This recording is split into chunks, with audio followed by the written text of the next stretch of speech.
G'day, Cliffo here and welcome to Waving Green. A recent video uploaded to Flag Marshals of the World raised the question of what I might use a whistle for at a motocross event.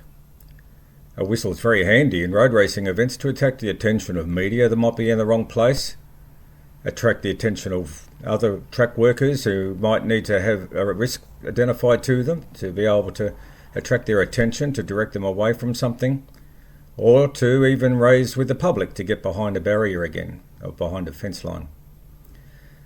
But it got me thinking about what other differences there are when being a flag marshal between road racing, motocross, and dirt or flat track, which are the three genres I've been working with in the last 12 months, and they are different in some respects in terms of how flags are used by flag marshals or assistant clerks of course in the latter two racing events.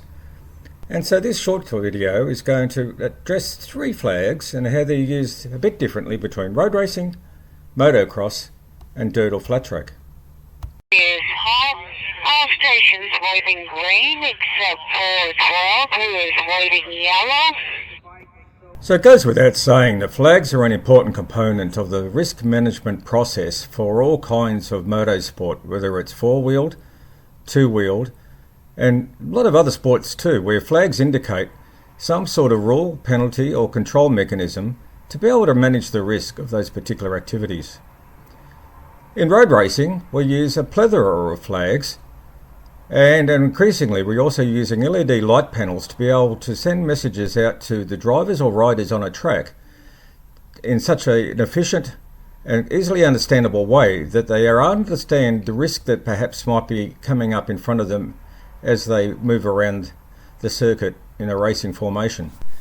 But as can be seen from these images from Washing Day at my local home track, the ACT Motocross Club, it's obvious that the number of flags used, the range of flags used at motocross at least, differ from road racing in that the predominance are only two, yellow flag and the St George Red Cross flag. Why is that? Let's explore that together. In Australia it's easy, because you can go to the Manual of Motorcycle Sport, which has a fantastic table at Annex B to explain which flags are used in what manner for all types of two-wheeled motorsport. Two of them are common across all genres. The red flag, to indicate that an event has been declared, that for some reason the clerk of course has determined that it is no longer safe, or that the event needs to be stopped for some reason, and that all riders or drivers should come back to the pits or to the grid depending on other signage used on the track. And of course the checkered flag, internationally known as the symbol of success for the winner, but it's shown to every competitor on track to indicate that the event has concluded in its full. Most of the audience for these videos come from a road racing background and fully understand the uses of the yellow and the green flags.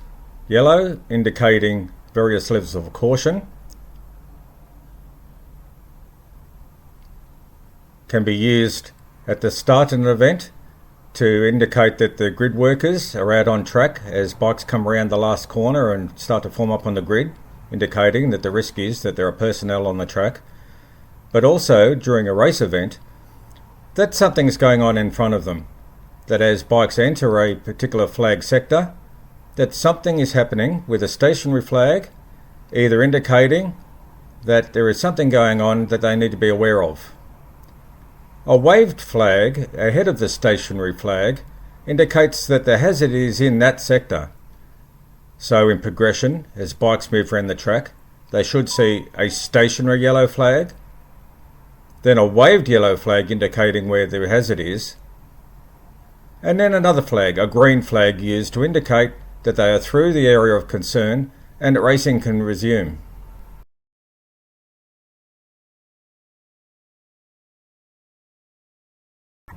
The St George medical flag is not used in road racing.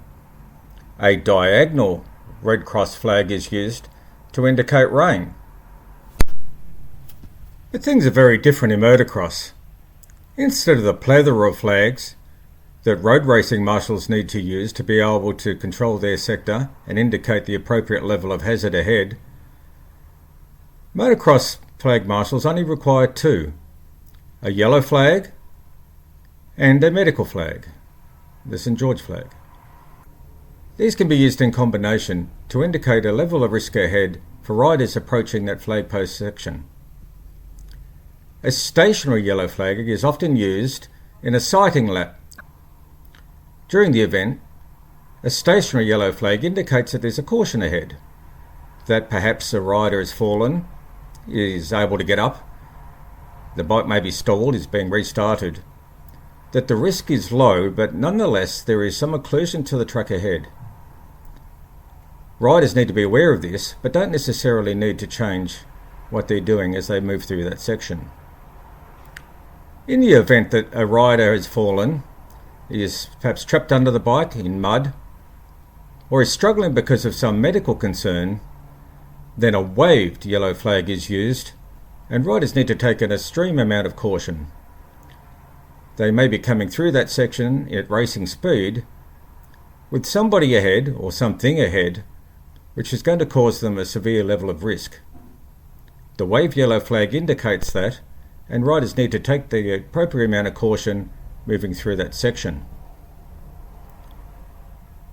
If it is a medical issue, then the yellow flag continues to be waved, indicating that there is a race issue, that there is a problem with the track, but a flag marshal will raise the medical flag above their head to indicate a higher level of escalation, that assistance is required at that post.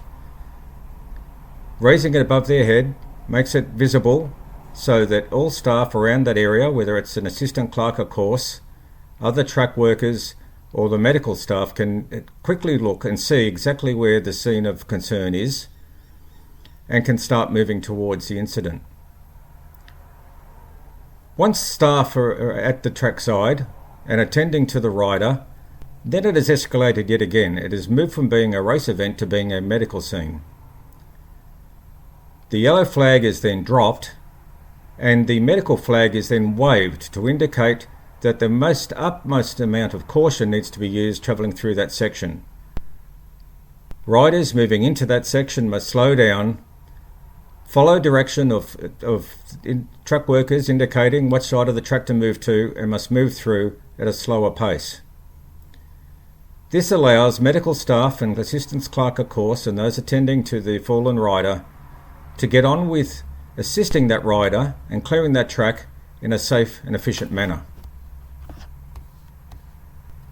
A green flag is not used after a yellow or a medical flag section, generally speaking, although a green flag may be used by an assistant clerk of course under direction to indicate to riders that they are clear of the medical scene and that they can resume racing, but this is not generally used, not that common. It's possible, but green flags are not used at standard flag posts in motocross. Look, I hope you found that interesting.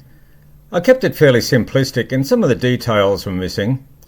A green flag can be used at motocross, for instance, by fast sections of the track to indicate that the track is clear at the end of an event, so that the clerk of course at the start gate understands that the track is now safe to resume the next event into. And there are rules around what riders should be doing when they move through a medical section, such as not jumping and essentially moving through at walking pace. But look, I hope you found it interesting. There are differences. In Australia, we can look at the Manual of Motorcycle Sport for the various rules that relate to each event, each type of genre of motorcycle racing, for the detailed information that's required in the technical and a racing perspective. And in your jurisdiction, I'm sure there are also documentation that flag marshals should be aware of so that they understand where they fit within a bigger system of risk management and safe and interesting competitive undertaking at their track. I hope you enjoy these videos. Check me out at YouTube, Cliffo Racing Support Services, Facebook, Cliffo, and I'll see you around the track sometime. And remember always, when you're out and about on your motorcycle, keep the shiny side up.